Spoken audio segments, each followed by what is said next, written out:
dan di sini juga kita bisa melihat ya, BTC masuk itu sekitar 0,0006.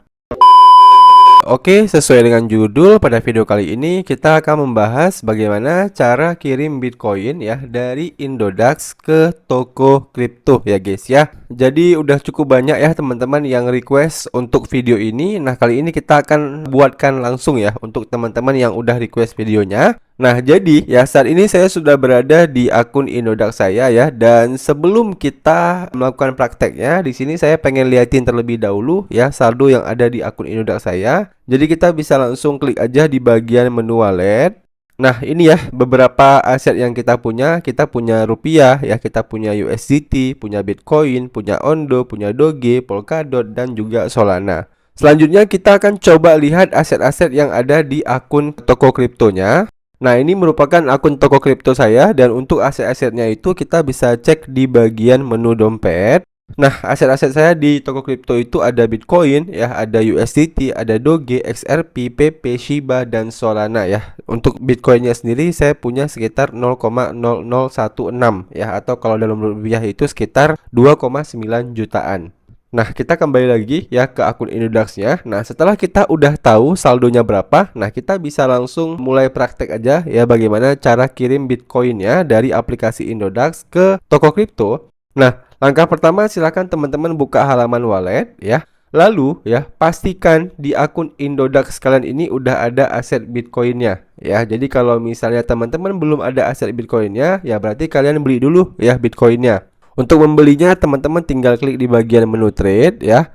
Lalu kalian pilih BTC/IDR ya. Kalian klik dulu BTC/USDT, lalu kalian pilih yang BTC/IDR yang paling atas ini ya. Kemudian kalian beli menggunakan mata uang IDR kalian ya. Jadi pastikan teman-teman udah deposit juga ya di akun IDR kalian, baru kalian bisa beli. Nah, kita bisa move lagi ya ke menu wallet. Nah, setelah udah teman-teman beli ya aset BTC-nya ini, nah langkah selanjutnya teman-teman tinggal klik di bagian koin BTC-nya ini.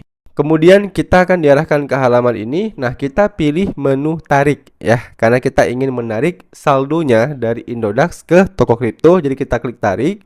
Kemudian kita pilih menu alamat. Nah, kemudian kita akan diarahkan ke halaman ini. Nah, di sini ya, kalau teman-teman perhatikan, kalau biasanya kita kirim koin USDT ya, itu kan ada banyak sekali pilihan jaringan. Nah, khusus untuk Bitcoin ini ya, di Indodax mereka hanya menggunakan jaringan Bitcoin saja ya. Jadi tidak ada pilihan jaringan lainnya lagi. Oke. Nah, di sini kita diminta untuk memasukkan alamat wallet dari koin Bitcoin toko kriptonya guys. Jadi kita bisa buka dulu ya aplikasi toko kriptonya lagi. Nah, setelah kita udah membuka aplikasi toko kriptonya, kita bisa kembali ke menu dompet. Selanjutnya ya, kalau katakanlah di sini teman-teman belum ada aset Bitcoinnya ya, kalian tinggal ketikkan aja ataupun klik aja di bagian menu pencarian ini. Lalu kalian ketikkan BTC ya seperti ini. Lalu kalian tinggal klik BTC yang paling atas ini ya, Bitcoinnya. Nah, kemudian ya, karena kita ingin mengambil alamat walletnya, kita pilih menu setoran.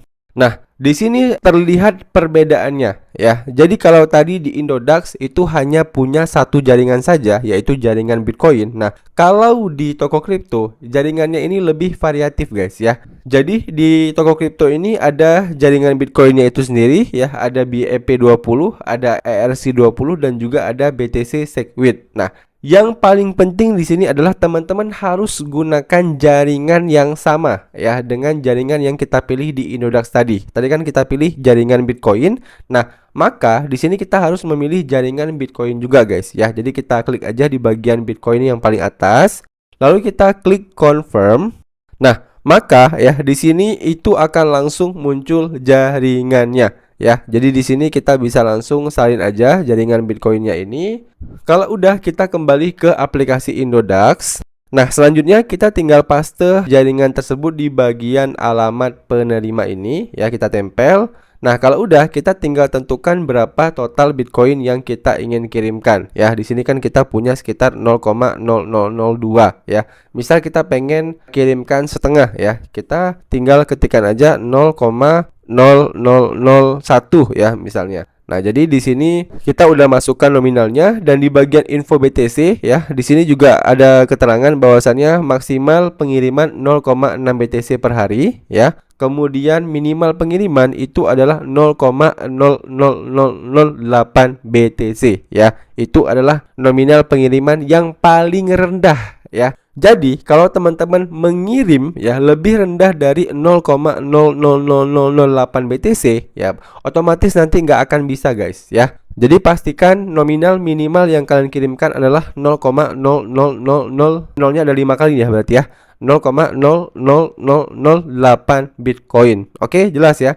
Nah, kalau udah kalian masukin nominalnya, kalian tinggal klik aja selanjutnya. Nah, kemudian kita diminta untuk melengkapi data penerima. Nah, ini juga masih banyak yang bertanya ya, Bang, cara isi nama penerima dan alamat tempat tinggal gimana? Nah, simpelnya gini guys ya. Jadi kita isi nama penerima dan alamat tempat tinggal dari akun toko kriptonya ini. Jadi kalian mau kirim ke akun toko kripto siapa nih? Ya, kalau misalnya kalian pengen kirim ke akun toko kripto kawan kalian, ya berarti nama penerimanya nama kawan kalian, alamat tempat tinggalnya itu alamat tempat tinggal kawan kalian juga. Ya, alamat lengkapnya kalian isi aja guys ya. Nah, tapi kalau misalnya kalian mengirimkan ke akun toko kripto kalian sendiri ya, kalian tinggal checklist di bagian saya sebagai pengirim dan penerima ini ya.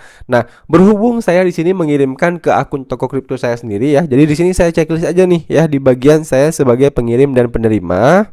Nah, maka di bagian nama penerima dan alamat tempat tinggal di sini akan langsung muncul nama saya pribadi ya dan alamat tempat tinggal saya pribadi guys. Oke? Nah, kalau udah muncul seperti ini, kita tinggal klik selanjutnya. Nah, kemudian kita diarahkan ke halaman ini ya. Di sini juga ada biaya layanan. Jadi nanti total yang akan kita terima itu bukan 0,00001 BTC ya, tapi sekitar 0,00006 BTC yang akan kita terima ya. Karena kalau kita kirim langsung Bitcoin seperti ini, ya kita kena biayanya seperti ini guys. Oke, jelas ya. Nah, kalau udah ya, teman-teman tinggal klik aja tarik koin. Nah, kemudian silahkan masukkan PIN dari akun Inodax kalian. Nah, kemudian kalian diminta untuk memverifikasi via email ya. Jadi kalian buka dulu email kalian yang terhubung dengan akun Inodax kalian. Nah, di situ nanti akan dimunculkan kode 6 digit ya. Jadi kalian masukin dulu kodenya ke sini. Nah, setelah udah kalian masukin ya, maka teman-teman nanti akan langsung diarahkan ke halaman riwayat transaksi ini guys ya. Jadi di bagian paling atas ini kita baru aja ya menarik sekitar 0,0001 BTC ya, dan kalau kita klik di sini ada rinciannya guys ya. Jadi statusnya itu masih pending ya guys ya. Jadi kita harus menunggu ya statusnya ini berubah menjadi komplit, baru nanti saldonya itu masuk ke akun toko kriptonya. Nah, setelah menunggu kurang lebih sekitar 40 menit ya guys ya. Di sini teman-teman bisa melihat statusnya itu udah berhasil ya. Dan kita juga udah mendapatkan email dari toko kriptonya ya, deposit berhasil. Dan tadi kan kita deposit itu sekitar jam 10:40 ya, dan saldonya itu masuk di jam 11:17 ya, kurang lebih hampir 40 menit guys ya. Durasi pengiriman kalau kita menggunakan Bitcoin ya dari satu exchanger ke exchanger lainnya. Nah, makanya saya udah bilang di beberapa video saya ya, kalau saya pengen mengirimkan koin ya, biasanya saya itu menggunakan USDT ya, menggunakan jaringan-jaringan yang cepat kayak BEP20 ya ataupun TRX20. Kenapa? Karena memang seperti ini ya. Jadi kita nggak kelamaan menunggu nih ya. Karena kalau kita mengirimkan langsung ya asetnya kayak Bitcoin ini menggunakan jaringan Bitcoinnya juga ya, itu durasinya cukup lama guys ya. Dan saldo yang masuk juga di sini cuma 0,0006 ya. Padahal tadi kita kirimnya itu adalah sekitar 0,0001 guys ya. Jadi potongannya itu sekitar 0,00004 guys ya. Jadi potongannya itu kalau kita rupiahkan itu sekitar 69.000 ya, atau sekitar 70 ribuan. Itu untuk biaya kirimnya saja ya. Makanya ini nggak worth it ya menurut saya pribadi guys ya, kalau kalian mengirimkan langsung Bitcoin ya dari satu exchanger ke exchanger lainnya. Karena seperti ini ya, selain biayanya itu mahal ya, waktunya itu juga cukup lama guys. Oke, jelas ya guys ya. Nah, jadi kita coba cek dulu di akun toko kriptonya. Nah, kemudian kita bisa klik menu dompet, lalu kita klik menu Bitcoinnya ya. Di sini benar ya, udah ada saldo masuk dan saldonya udah berubah menjadi Rp3.072.000. Dan kalau kita kembali, lalu kita klik di bagian menu riwayat transaksi yang ada di pojok kanan atas ya. Dan di sini juga kita bisa melihat ya, BTC masuk itu sekitar 0,0006. Nah, sayang juga ya, biaya jaringannya itu cukup mahal guys ya, yang harus kita bayar. Oke, demikian aja ya teman-teman video bagaimana cara kirim Bitcoin ya dari Indodax ke toko kripto. Dan buat teman-teman yang masih ada pertanyaan seputar video kali ini, kalian bisa tanyain aja pertanyaan kalian di kolom komentar di bawah. Nanti kalau saya bisa jawab, saya akan bantu jawab pertanyaan kalian. Demikian video dari saya, sampai jumpa di video saya selanjutnya.